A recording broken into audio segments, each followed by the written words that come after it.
വരുൺ കീർത്തന സീരിയലിലെ ലേറ്റസ്റ്റ് റിവ്യൂയിലേക്ക് എല്ലാവർക്കും സ്വാഗതം.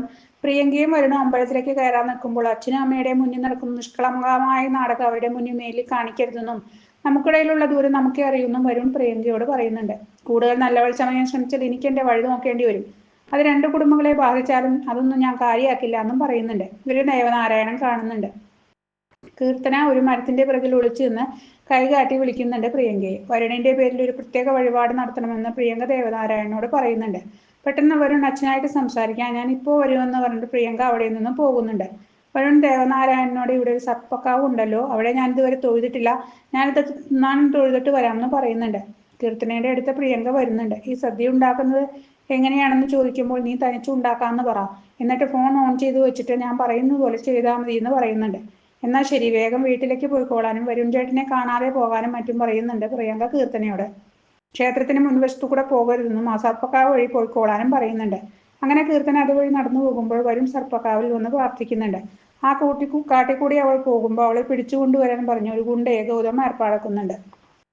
ഗുണ്ട അവൾക്ക് പിന്നാലെ ശബ്ദം ഉണ്ടാക്കാതെ നടക്കുന്നുണ്ട്. ഈ സമയം സർപ്പക്കാവിനടുത്തേക്ക് നടക്കുന്ന കീർത്തന അങ്ങോട്ട് തിരിഞ്ഞു നിൽക്കുന്ന വരുണിനെ കാണുന്നുണ്ട്. പെട്ടെന്ന് വരുൺ കാണാതെ ഒരു മരത്തിന് പിന്നിൽ മറിഞ്ഞ് പതിയെ അവിടെ നിന്ന് പോകാൻ നോക്കുന്നുണ്ട്. പിന്തിരിഞ്ഞ് നോക്കിക്കൊണ്ടു പോകുന്ന കീർത്തനയുടെ വായ ഒരു ഗുണ്ട പൊത്തിപ്പിടിച്ചിട്ട് കൊണ്ടുപോകാൻ നോക്കുന്നുണ്ട്.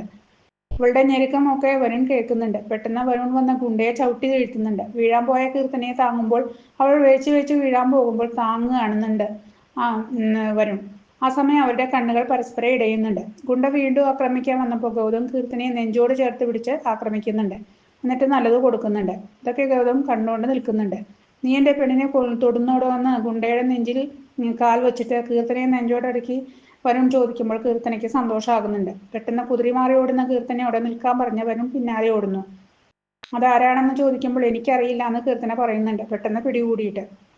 ഞാൻ ആരാന്ന് തൊട്ടടുത്ത നിമിഷം ചോദിക്കുമ്പോൾ കണ്ണ് വീഴ്ത്തുന്നുണ്ട് കീർത്തന. ഞാനല്ലേ തന്നെ താലി കെട്ടിയത്, താനല്ലേ എൻ്റെ വധുവായിട്ട് എൻ്റെ ഇടതുഭാഗത്ത് ഇരുന്നേന്ന് ചോദിക്കുന്നുണ്ട്. പിന്നെ താൻ എങ്ങോട്ടാ പോയത്, താൻ പിന്നെ എന്തിനാ തിരുമേനിയുടെ വീട്ടിൽ നിന്ന് പോയത് എന്നൊക്കെ ചോദിക്കുന്നുണ്ട് വരുൺ കീർത്തനയോട്. തൻ്റെ പേരെന്താ, താൻ എവിടെയാ താമസിക്കുന്നതെന്നും ചോദിക്കുന്നുണ്ട്.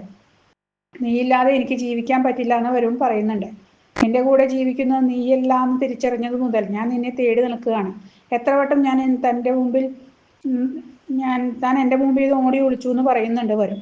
പറ, നീ എവിടെയാ താമസിക്കുന്നത്, ഞാൻ അവിടെ വരാം. ആരോടാ സംസാരിക്കേണ്ടതെന്ന് വെച്ചാൽ സംസാരിക്കാമെന്നൊക്കെ പറയുന്നുണ്ട് വരുൺ. ആ സമയം എനിക്ക് അറിഞ്ഞുകൂടാ, ഞാൻ അനാഥയാണെന്ന് കീർത്തന പറയുമ്പോൾ നീ എങ്ങനെ അനാഥയാകും, ഭർത്താവുള്ള പെണ്ണെങ്ങനെ അനാഥയാകും, ഞാൻ നിന്നെ ജീവന് തുല്യം സ്നേഹിച്ചതാന്നൊക്കെ വരുൺ പറയുമ്പോൾ പിടിച്ചിരുന്ന കൈ വിടുവിക്കാൻ നോക്കി. അങ്ങനെയൊന്നും പറയരുത്, വിടുന്നു പറയുന്നുണ്ട് കീർത്തന. പെട്ടെന്ന് കയ്യിലിരുന്ന കവർ തട്ടിപ്പിടിച്ച് വാങ്ങുന്നുണ്ട് വരുൺ. ഇതിനൊരു തീരുമാനം ഉണ്ടാക്കാതെ നിന്നെ ഞാൻ വിടില്ല. എൻ്റെ ഭാര്യയായി ഒപ്പം ജീവിക്കുന്നവളായി എനിക്കൊരു ബന്ധവുമില്ല. എൻ്റെ പ്രതീക്ഷകൾ സ്വപ്നങ്ങളെല്ലാം നീയാണെന്ന് പറയുന്നുണ്ട്. കീർത്തനയുടെ മുഖം പിടിച്ച് എല്ലാം നീയാണെന്ന് പറയുന്നുണ്ട്. പെട്ടെന്ന് പ്രിയങ്ക പ്രിയങ്ക വരുന്നുണ്ട്, നിങ്ങളുടെ ഭാര്യ. ആ കുട്ടി ഇങ്ങനെയൊരു അവസ്ഥയിൽ നമ്മളെ കണ്ടുകൂടാന്ന് പറയുന്നുണ്ട് കീർത്തന. കണ്ടോട്ടെ എന്ന് പറയുന്നുണ്ട് വരുൺ. ഇല്ല, അവളെ കരയിക്കാൻ എനിക്ക് സാധിക്കില്ല, നിങ്ങൾ അവളെ സ്നേഹിക്കണം, അവളോടൊത്ത് ജീവിക്കണം എന്ന് പറഞ്ഞ കൈ ബലമായി വിടിയിച്ച കാട്ടിൽ ഒരു മരത്തിന് പിറകിൽ ഒളിച്ചു നിൽക്കുന്നുണ്ട് കീർത്തന. പെട്ടെന്ന് വരുൺ ഒരു കാര്യം ഓർമ്മിക്കാനും ഞാൻ ജീവിതത്തിൽ നിന്നെ മാത്രമേ സ്നേഹിച്ചിട്ടുള്ളൂ എന്നും വിളിച്ചു പറയുന്നുണ്ട്. മരിക്കുന്നവരെ നിന്നെ മാത്രമേ സ്നേഹിക്കുന്നു എന്ന് പറയുമ്പോൾ സങ്കടമാവുന്നുണ്ട് കീർത്തനയ്ക്ക്. പ്രിയങ്കയെ കണ്ട വരുൺ കവർ പിന്നിൽ പിടിക്കുന്നുണ്ട്.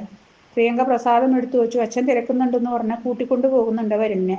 പിന്നീട് കീർത്തന അന്ന് നടന്ന സംഭവങ്ങളൊക്കെ ഓർക്കുന്നുണ്ട്. എന്നിട്ട് കരയുന്നുണ്ട്. എന്നിട്ട് കയ്യിലിരുന്ന കൃഷ്ണ വിഗ്രഹത്തിൽ നോക്കി കരയുന്നുണ്ട്. എന്നെ പരീക്ഷിക്കില്ലേന്നും എല്ലാം മറക്കാനുള്ള അനുഗ്രഹം തരണേന്നും പറയുന്നുണ്ട്. പിന്നീട് വീട്ടിലെത്തുന്നുണ്ട് പ്രിയങ്കയും വരുണും.